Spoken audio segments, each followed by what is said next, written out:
अस्सलाम वालेकुम, आदाब। कैसे हैं आप सब? आई होप आप सभी अच्छे से होंगे, सेहतियाब होंगे इंशाल्लाह। तो मैं ये भी उम्मीद करती हूँ जो लेक्चर फर्स्ट था सॉल्यूशन चैप्टर का, वो सभी को बहुत अच्छे से समझ में आया होगा। और जिसको भी डाउट रहेगा वो कमेंट्स में मुझे बताइए। तो आज हम उसी चैप्टर का एक टॉपिक, वेरी इंपॉर्टेंट टॉपिक मैं लेके आई हूँ। और कुछ टॉपिक्स, खाली यही नहीं, जैसे कि मैंने आपको बोला था कि मैं 2 लेक्चर्स में ये चैप्टर कंप्लीट करूंगी, तो ये सेकंड लास्ट है। इसके बाद एक लेक्चर में वो कंप्लीट हो जाएगा। तो चलिए बच्चा, इट्स नाउ सॉलिबिलिटी। सॉलिबिलिटी क्या होता है? देखो, maximum amount of solute which can B dissolved in a specified amount of solvent at constant temperature is called solubility। मतलब क्या? यहाँ पे आपका एक बीकर है, ठीक है। इसमें आपने कोई भी सॉल्वेंट डाल दिया, ठीक है। इसमें आपने कोई भी सॉल्वेंट डाल दिया, से आपने वाटर डाला इसमें, ओके। और आप इसको यहाँ से टेम्परेचर दे रहे हो से 10 डिग्री सेल्सियस, 10 डिग्री सेल्सियस। और अब आप क्या कर रहे हो? उसको यहाँ से आप उसको सल्यूट डाल रहे हो, कुछ भी, चाहे वो शुगर हो, सॉल्ट हो, कुछ भी। और ये सल्यूट आप कितना इसमें डालते हो, मैक्सिमम अमाउंट इसका, ठीक है। सल्यूट का मैक्सिमम अमाउंट आप इस सॉल्वेंट में कितना डालते हो एट कांस्टेंट टेम्परेचर, वो आपका सॉलिबिलिटी कहलाएगा। मतलब आप इसमें कितना शुगर डालोगे इस स्पेसिफाइड सॉल्वेंट में, एक कांस्टेंट टेम्परेचर पे। आपको टेम्परेचर को घटाना नहीं है, बढ़ाना नहीं है, टेम्परेचर को कांस्टेंट रखना है। उसको आप कहोगे सॉलिबिलिटी। मतलब मैं आपको ऐसे समझाऊं, आपके घर में गैस है, ठीक है। गैस पे आपने पतीला रखा, ठीक है। और इस पतीले में आपने पानी रखा। इस पतीले में क्या रखा आपने? पानी रखा, एक कांस्टेंट सिम पे रखा आपने, ठीक है। सिम पे रखा आपने गैस, मतलब लो हीट पे। इसमें आपने पतीले में आपने पानी डाला और पानी को आप ऊपर से शुगर डाल रहे हो, डाल रहे हो, डाल रहे हो। और कितना शुगर डिसॉल्व हो रहा है वहां से, वो इसकी सॉलिबिलिटी कहलाएगी। समझ आई बात? चलिए, यही मैंने लिखा है। चलिए, यही मैंने लिखा है कि maximum amount of solute which can be dissolved in a specified amount of solvent at a constant temperature. It is affected by nature of solute and solvent as well as temperature and pressure. देखो, solubility 4 चीजों से effect होती है। पहला, आप कौन सा solute इसमें डाल रहे हो, ठीक है, कौन सा सोल्यूट डाल रहे हो। दूसरा, नेचर ऑफ सॉल्वेंट, सॉल्वेंट कौन सा है उसका भी नेचर। और टेम्परेचर से भी इफेक्ट हो रही है, ठीक है। और प्रेशर से भी ये इफेक्ट हो रही है सॉलिबिलिटी। मतलब देखो, मैं आपको ऐसे समझाऊं, मैंने एक केस लिया है यहाँ पे, solubility of solid in liquid. किसी सॉलिड सब्सटेंस को आप लिक्विड में डाल रहे हो, ठीक है, वहां पे क्या सॉलिबिलिटी रहेगी। एक प्रिंसिपल है, आप लोगों ने, अगर आप मेडिकल के स्टूडेंट हो, या अगर कोई है भी नहीं, मुझे पूरा नहीं पता आर्ट्स वाले इस फॉरेस्टर पोस्ट के लिए एलिजिबल है। अगर आप मेड के स्टूडेंट्स हो तो आपको ये पता होगा, एक प्रिंसिपल आता था जिसको हम कहते थे ली चैटलियर्स प्रिंसिपल, ठीक है। वो हमें क्या कहता है? वो हमें कहता है solubility decrease with increase in temperature. अगर आप टेम्परेचर को इंक्रीज करते हो तो आपका जो सॉलिबिलिटी है वो डिक्रीज हो जाएगी। लेकिन अगर जो रिएक्शन है वो एक्सोथर्मिक हो, एक्सोथर्मिक, देखो यहां से क्वेश्चन बनने के बहुत ज्यादा चांसेस है। अगर एक्सोथर्मिक रिएक्शन, एक्सोथर्मिक मतलब क्या? जिससे हीट बाहर निकलेगी, जिससे हीट बाहर निकलेगी। आप कोई रिएक्शन कर रहे हो, यहाँ पे आपने कोई रिएक्शन यहाँ पे की, इससे हीट निकली बाहर, तो इसको आप कहोगे एक्सोथर्मिक रिएक्शन, ठीक है। अगर रिएक्शन एक्सोथर्मिक हो, ये इसकी कंडीशन है, और टेम्परेचर आपने इंक्रीज किया, टेम्परेचर क्या आपने किया? इंक्रीज, तो आपकी जो सॉलिबिलिटी है वो डिक्रीज हो जाएगी। अब सिंपल भाषा में यही समझो। और अगर रिएक्शन एंडोथर्मिक हो, एंडोथर्मिक मतलब जिससे हीट एब्जॉर्ब होगी, जो हीट को एब्जॉर्ब करेगा, वहां पे अगर आप टेम्परेचर को इंक्रीज करोगे, वहां पे सॉलिबिलिटी भी इंक्रीज हो जाएगी। ये 2 प्रिंसिपल्स, ली चैटलियर के प्रिंसिपल जो है, ली चैटलियर के प्रिंसिपल है, ये आप याद रखिएगा। वेट अ मिनट, ओके, ठीक है, ये आप याद रखिएगा। क्या मैंने बोला? अगर रिएक्शन, अगर डिसोल्यूशन, मतलब जब आप किसी सोल्यूट को सॉल्वेंट में डालते हो और वहां से हीट क्या हो गई, वहां से हीट निकल गई, एक्सोथर्मिक हो गया, तो वहां पे सॉलिबिलिटी डिक्रीज हो जाएगी अगर आप टेम्परेचर इंक्रीज करोगे। लेकिन अगर आपने जब आपने सोल्यूट को डिसॉल्व किया और उसने हीट को क्या किया, एब्जॉर्ब किया, वहां पे सॉलिबिलिटी इंक्रीज हो जाएगी अगर आप टेम्परेचर को इंक्रीज करोगे। आई बात समझ में? चलिए अब यहाँ पे मैंने बोल्डली ये पॉइंट लिखा है, solubility of solid is not affected by pressure significantly since और हाईली, सॉरी यहाँ पे सिंस है, सिंस सॉलिड्स आर, ठीक है, since solids are highly incompressible.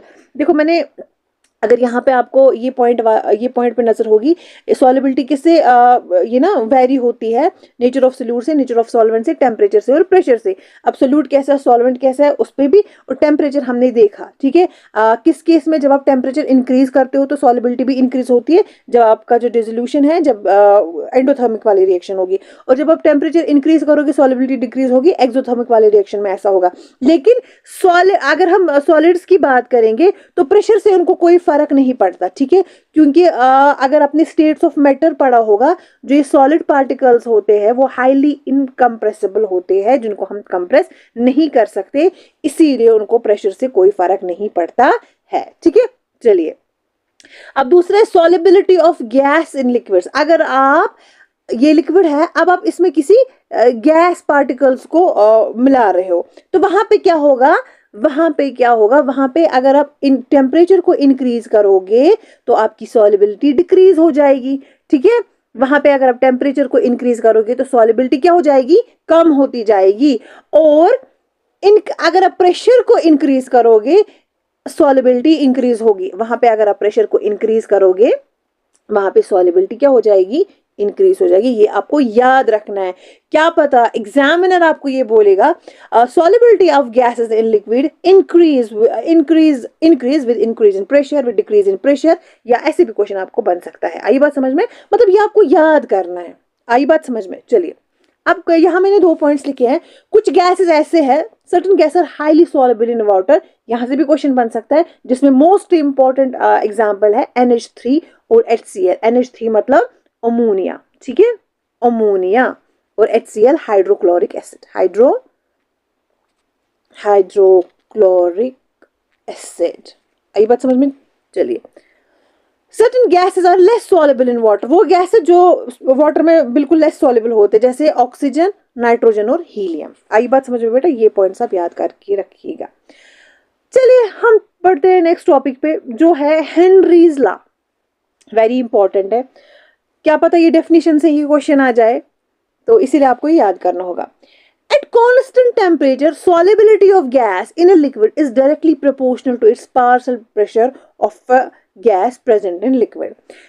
यहां से भी क्वेश्चन आ सकता है, मतलब इस डेफिनेशन से हेनरीज लॉ हमें क्या बोलता है? हेनरीज लॉ हमें क्या बोलता है, अगर आपने कांस्टेंट टेम्परेचर रखा, से इट्स 10 डिग्री सेल्सियस, यही टेम्परेचर आपने रखा, वहां पे क्या है, जो गैस की सॉलिबिलिटी है, हम ऐसे इंडिकेट करेंगे सॉलिबिलिटी को, वो डायरेक्टली प्रोपोर्शनल होता है पार्शियल प्रेशर के। अब सॉलिबिलिटी मैंने पढ़ाया अभी, सॉलिबिलिटी क्या होता है। अब मैम ये पार्शियल प्रेशर क्या होता है, और डायरेक्टली प्रोपोर्शनल का आप सुनते हो ना, मतलब आपको ये समझ आता है ना, डायरेक्टली प्रोपोर्शनल। मैं आपको ऐसे समझाऊं, जितने मेरे पास बच्चे पढ़ेंगे उतनी मेरी इनकम बढ़ेगी, ठीक है, इसको कहते हैं डायरेक्टली प्रोपोर्शनल। आई बात समझ में?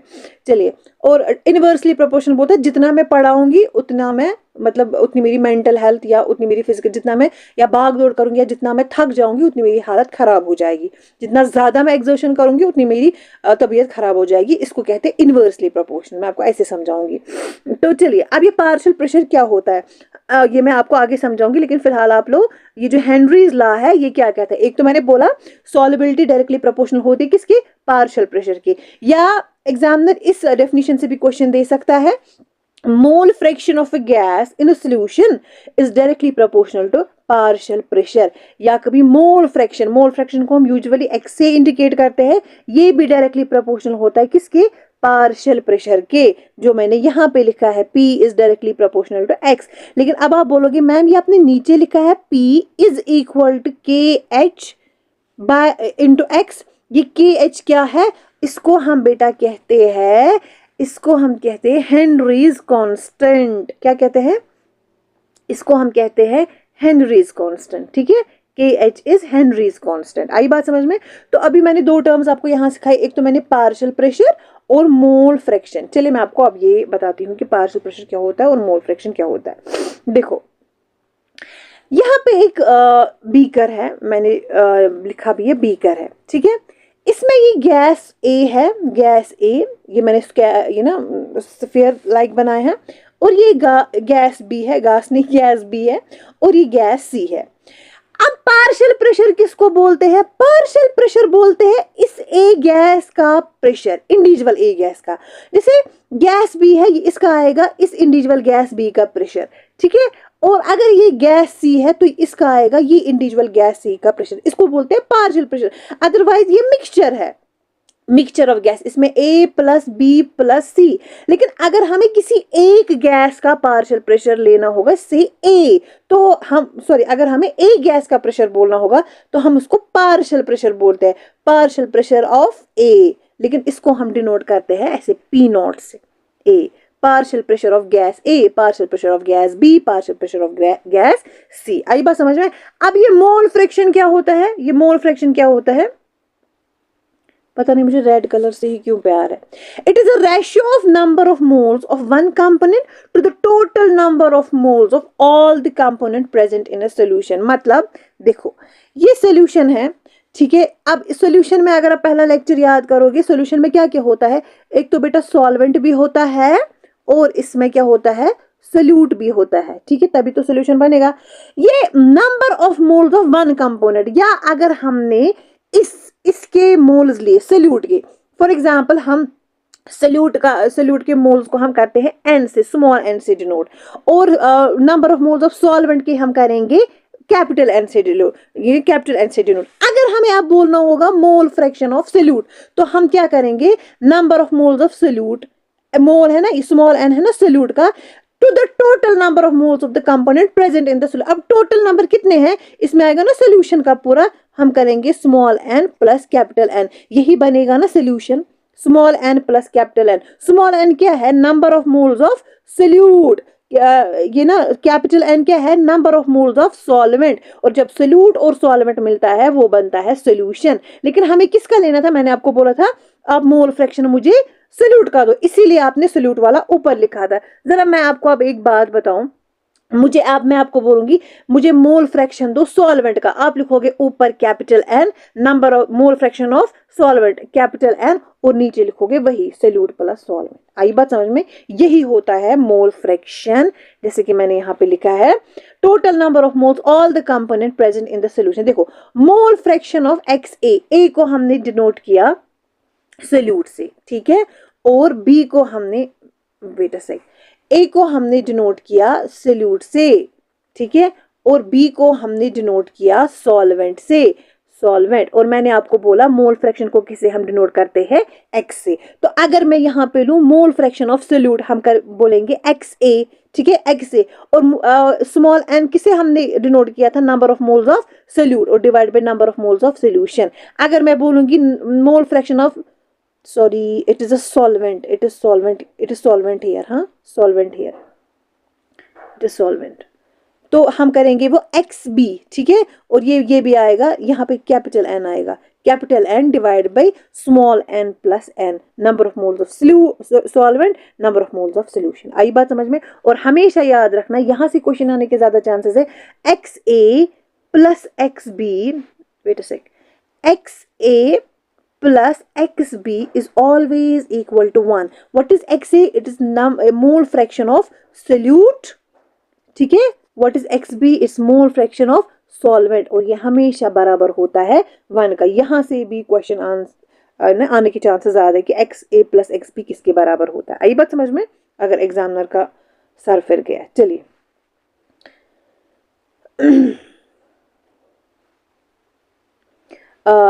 Henrys constant is not a universal constant. ये जो हेनरीज कांस्टेंट किसको हम बोलते थे, इस KH को, ये एक यूनिवर्सल कांस्टेंट नहीं है।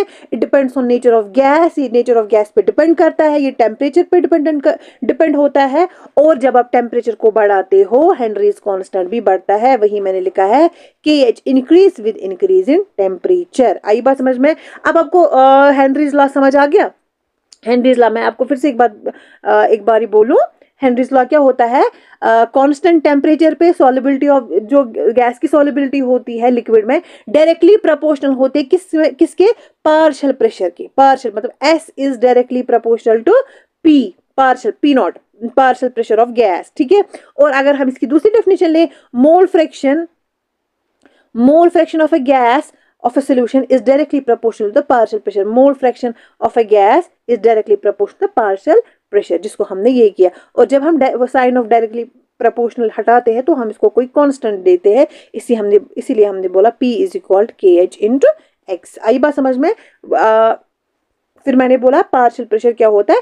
पार्शियल प्रेशर होता है अगर आपके पास कोई भी बीकर होता है, उसमें बहुत सारे गैसेस होते हैं, तो इंडिविजुअल के गैस को हम बोलेंगे पार्शियल प्रेशर। जैसे गैस A का पार्शियल प्रेशर ये है, गैस B का पार्शियल प्रेशर ये है, और गैस C का पार्शियल प्रेशर ये है। तो उसके बाद मैंने आपको बताया मोल फ्रैक्शन क्या है। ये होता है number of moles of one component, एक कंपोनेंट के मोल्स डिवाइड बाई जितने भी कंपोनेंट उसमें है उन सारों के मोल्स। तो अगर मैं आपको बोलूंगी सोल्यूट का मोल फ्रैक्शन क्या है, तो आप करोगे small n divide by small n plus n। What is small n? It is number of moles of solute. And what is small n plus n? Number of moles of solution.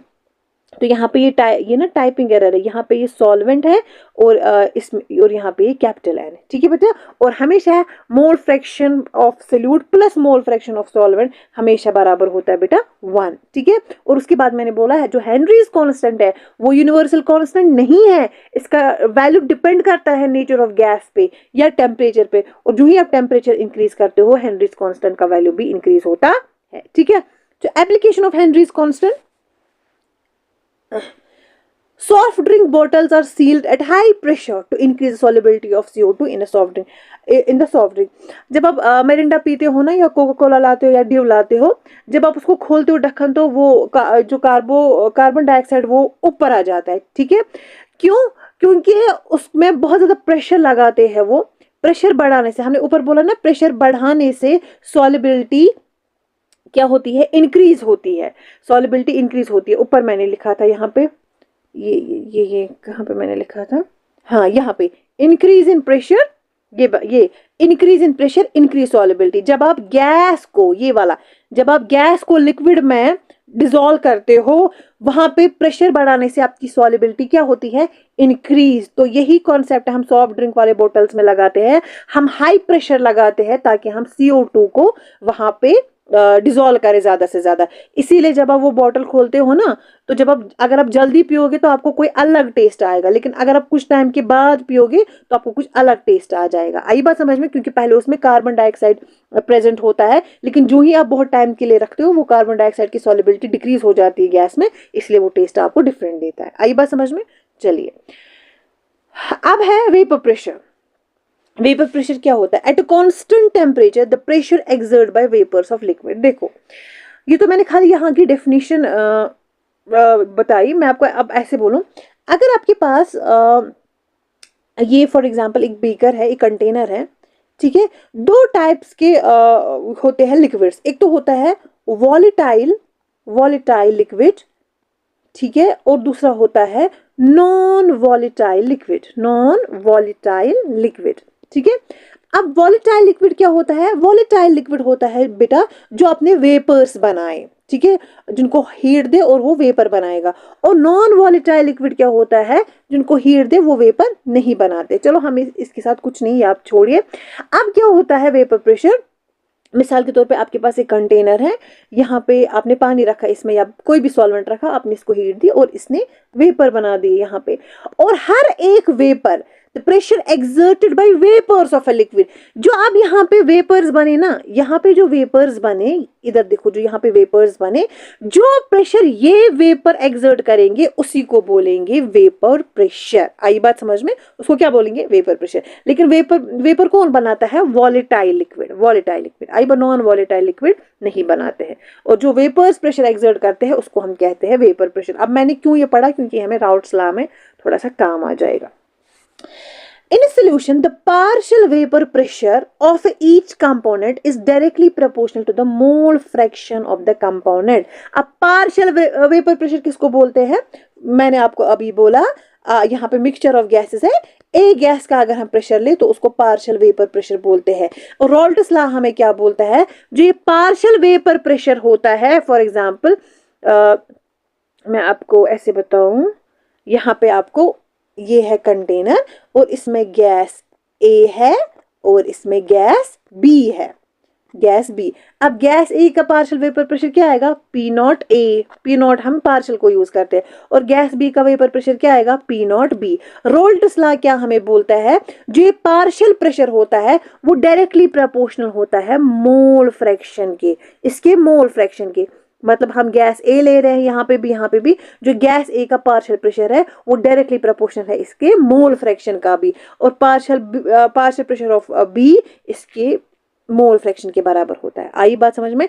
Actually इसकी बहुत सारी मैं बता सकती हूँ फिर आगे concepts है, लेकिन हमें उतना डीप नहीं जाना है। मुझे जितना इंपॉर्टेंट लगा जहाँ से क्वेश्चन आ सकता है, क्योंकि इस पूरे लेसन में हमें एक ही क्वेश्चन आएगा बेटा, ठीक है? मुझे जितना इंपॉर्टेंट लगा मैं आपको वही पढ़ा रही हूँ। इसके बाद फिर इसकी मतलब क्या बोलते हैं उसको, कुछ प्रिंसिपल्स है वहाँ पे, और भी कुछ कुछ है वहाँ पे जो बहुत डीप है, जो हम नीट लेवल के बच्चों को पढ़ाते हैं या जेई एडवांस लेवल के बच्चों को पढ़ाते हैं, वो आपको यहाँ नहीं जाना। आप फिलहाल बेसिक सा याद रखना। जो राउट्स लॉ है वो हमें क्या बोलता है? जो भी पार्शियल प्रेशर होता है ऑफ ईच कंपोनेंट सोल्यूशन का, जो पार्शियल वेपर प्रेशर वो डायरेक्टली प्रोपोर्शनल होता है मोल फ्रैक्शन के। और पार्शियल वेपर प्रेशर को हम कैसे डिनोट करते हैं? पी नॉट ए और डायरेक्टली प्रोपोर्शनल एक्स सी। आई बात समझ में?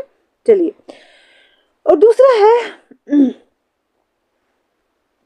a solution which obeys Rolle's law exactly at all concentrations and at temperature is called ideal solution. वो solution जो इसको Rolle's law को ओबे करे हर किसी कंसंट्रेशन पे, उसकी कंसंट्रेशन कितनी भी हो, उसको हम कहते हैं आइडियल सोल्यूशन। यहाँ से भी क्वेश्चन आ सकता है कि जो सॉल्यूशंस Rolle's law को ओबे करते हैं उनको कौन सा सोल्यूशन बोलते हैं? उनको कहते हैं आइडियल सोल्यूशन। और सबसे फेमस एग्जांपल बेंजीन और टॉलिन है, ठीक है? बेंजीन आपने ऐसे सुना होगा, आप ऑर्गेनिक केमिस्ट्री में पढ़ोगे, ठीक है? और टॉलिन होता है ऊपर से ऐसे। चलिए, और जो सोल्यूशन राउट्स लॉ को ओबे नहीं करते उनको हम कहते हैं non ideal solution, example ethanol and water, ठीक है? चलिए, अब कुछ की पॉइंट्स हैं।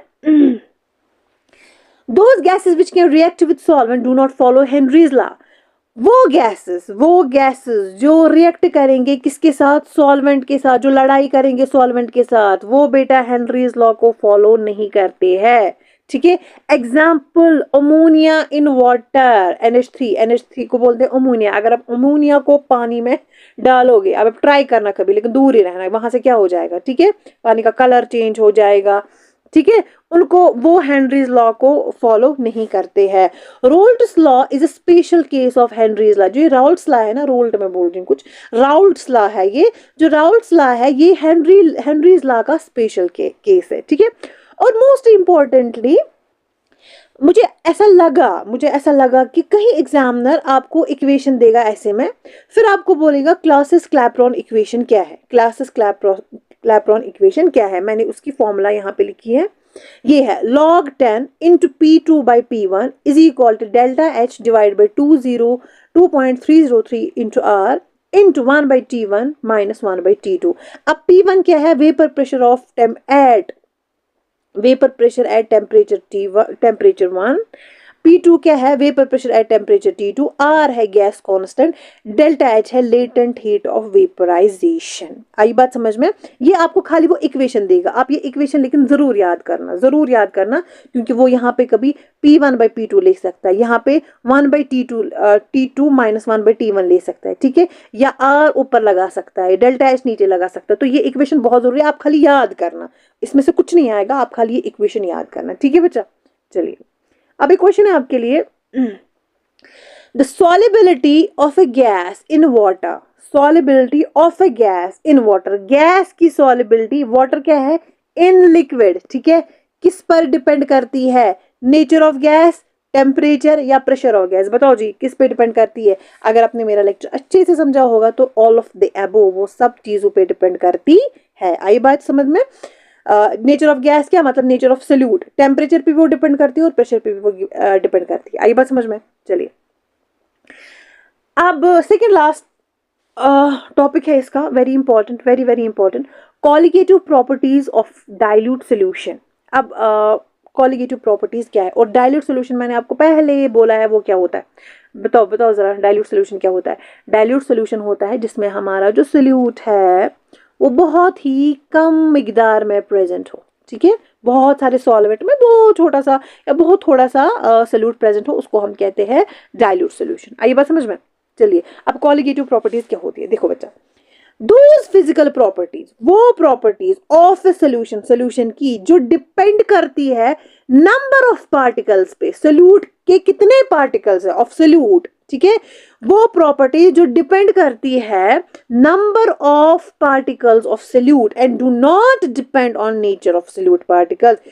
सोल्यूट पार्टिकल्स का नेचर कैसा है कैसा नहीं उस पर वो डिपेंड नहीं करती, उसको क्वांटिटी से मतलब है, उसको क्वालिटी से मतलब, या ऐसे याद रखना, उसको क्वांटिटी से मतलब है, उसको क्वालिटी से मतलब नहीं है, ठीक है। इसीलिए मैंने यहाँ पे लिखा है वो प्रॉपर्टीज जो डिपेंड करती है number of particles of solute and do not depend on nature of solute particles are called colligative properties. उनको हम क्या बोलते हैं, कॉलिगेटिव प्रॉपर्टी, जिसमें कॉलिगेटिव प्रॉपर्टीज डायरेक्टली प्रोपोर्शनल होता है नंबर, इस साइन को तो समझते होंगे ना सारे, ये डायरेक्टली प्रोपोर्शनल की साइन है, ठीक है, जो मैंने अभी आपको समझाया। नंबर ऑफ सोल्यूट पार्टिकल्स, या वो डिपेंड करेगा नंबर ऑफ मॉलिक्यूल्स, ठीक है, वो डिपेंड करेगा नंबर ऑफ आयंस, ठीक है, number of moles of solute, solute के कितने मोल्स हैं, या वो डायरेक्टली प्रोपोर्शनल होता है मोल फ्रैक्शन ऑफ सोल्यूट। देखो भैया इसको याद ही कर लो, ठीक है, इसके बाहर अगर वो देगा तो वो उसमें क्वेश्चन देगा, उसको आपको क्रॉस करना है।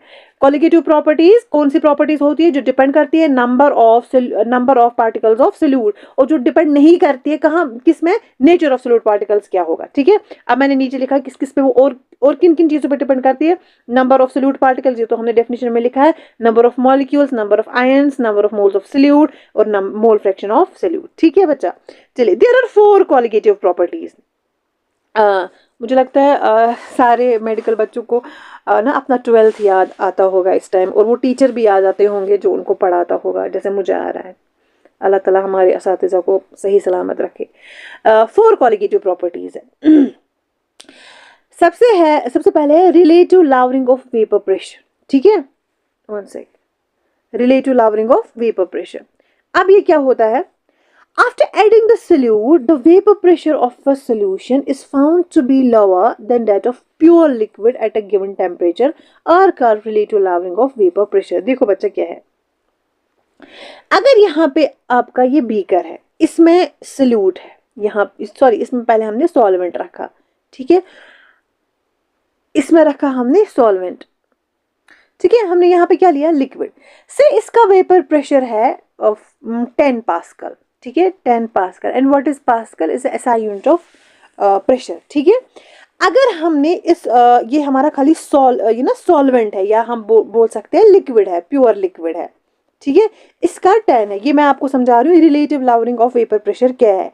हमने जब यहाँ पे बीकर में एक प्योर लिक्विड लिया या सॉल्वेंट लिया, इसका वेपर प्रेशर से हमें मतलब मिला वहाँ पे 10 पास्कल, लेकिन जब हमने इसमें सोल्यूट ऐड किया, क्या किया, सोल्यूट ऐड, अब ये क्या बन गया, ये बन गया ना सोल्यूशन, ये बन गया ना सोल्यूशन, लेकिन जब हम इस सोल्यूशन का वेपर प्रेशर कैलकुलेट करते हैं वो हमें 10 पास्कल से कम नजर आ रहा है, ऐसे दिखाते हैं, हाँ नहीं सॉरी ऐसे 10 पास्कल से कम नजर आता है।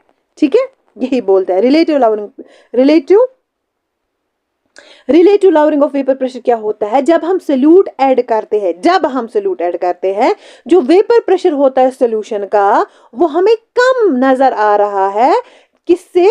Then that of pure liquid या सॉल्वेंट से, एट अ गिवन टेम्परेचर, जो भी हमने उसको टेम्परेचर दिया होता है। अब उसको फॉर्मूला बेसिस पे हमने ऐसे लिखा है, P0A क्या हमने वेपर प्रेशर का दिया था? -PS divided by P0A, and what is P0A? It's vapor pressure of solvent. ठीक है, it is vapor pressure of solvent. And what is PS? It's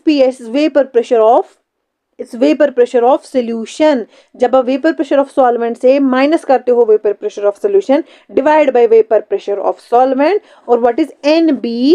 It's mole fraction of solute. And what is Na? It's mole fraction of solvent. अब ये इसकी formula base है, आपको यहाँ से कुछ नहीं करना है, बस आप इसकी फॉर्मूला याद रखना, और ये याद रखना ये क्या क्या मतलब ना, ये क्या क्या इंडिकेट करता है। यहाँ पे बेटा फिर से ये हो गया है, इट इज़ Na, आई बात समझ में? ऊपर B नहीं है, इट्स Na। तो ये फॉर्मूला, अब आप ये फॉर्मूला याद करना, इसमें आपको कोई कैलकुलेशन नहीं करनी है। तो relative lowering of vapour pressure आपको समझ आ गया? जब हम सोल्यूट पार्टिकल्स को ऐड करते हैं और जब हम फिर इसका ये देखते हैं वेपर प्रेशर सोल्यूशन का, वो हमें कम नजर आता है, किससे? जो हमारा प्योर सॉल्वेंट का था या प्योर लिक्विड का था, और उसको फॉर्मूला बेसिस पे हमने ये ना फॉर्मूला बेस पे अगर हम इसको लाए तो वो ये चार क्वालिटेटिव प्रॉपर्टीज है ना, तो चारों की बिल्कुल डिफरेंट फॉर्मूलाज है। इसको मतलब अगर वो क्वेश्चन देगा तो वो इन्हीं फॉर्मूला से देगा, ये वाली फॉर्मूला किस में लगते हैं, और जो अब मैं आगे 3 पढ़ाऊंगी वो वाली फॉर्मूलाज हर किसी की डिफरेंट फॉर्मूला है, वो किन में लगती है। आई बात बेटा समझ में? तो चलिए फिलहाल आपका ये दूसरा लेक्चर हो गया। आई होप कि आपको लेक्चर पसंद आया होगा, और फर्स्ट लेक्चर भी मैंने देखा है यूट्यूब पे। ऐसे तो मुझे लगता है सबको समझ में आया होगा, वरना आपने कमेंट्स में लिखा होगा, लेकिन जितने आप देखते हो ना उतना आप लाइक्स नहीं करते हो। वीडियो को लाइक करना ना भूलें, और वीडियो कैसा लगा ये कमेंट्स में ज़रूर बताइएगा। और मैं आपको एक चीज़ श्योर करके दूँ कि आने वाला जो इसका 3rd लेक्चर होगा वो इस सोल्यूशन का फाइनल लेक्चर होगा इंशाल्लाह। तो इसी के साथ हम सोल्यूशन का जो चैप्टर है वो ख़त्म करेंगे इंशाल्लाह। तो चलिए, अल्लाह हाफिज़, अपना ख्याल रखिए।